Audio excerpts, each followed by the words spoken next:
Welcome to my YouTube channel. అందరికీ నమస్తే. నిన్న చిత్తూరు జిల్లాలో జగన్మోహన్ రెడ్డి గారు మాజీ సీఎం పర్యటనలో జరిగిన విషయాల గురించి కొన్ని విషయాలు ఇప్పుడు తెలుసుకుందాం. అందులోని రైతులకు విషయాలు తెలియజేశారని చెప్తున్నారు. అదేందో ఇప్పుడు తెలుసుకుందాం. ఆయన ఆనందం కోసం నా పంటను నాశనం చేశారు, రైతు ఆవేదన. ఏపీ మాజీ సీఎం జగన్ బుధవారం బంగారుపాలెంలో పర్యటించిన విషయం తెలిసిందే. ఈ క్రమంలో మామిడి రైతుల పరామర్శకు వెళ్లిన మాజీ సీఎం జగన్ను చూసి వైసీపీ నేతలు అత్యుత్సాహం ప్రదర్శించారు.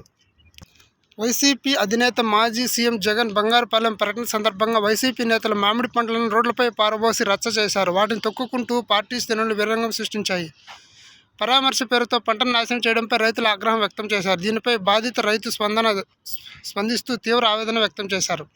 తన మామిడి పంటను అమ్ముకోవడానికి వస్తే ట్రాక్టర్ లాక్కొని తన పంటను నేలపాలు చేశారని తెలిపారు. తాను సంవత్సరం అంతా కష్టపడి పండించిన పంటను నాశనం చేశారని ఆ రైతు ఆవేదన వ్యక్తం చేశారు.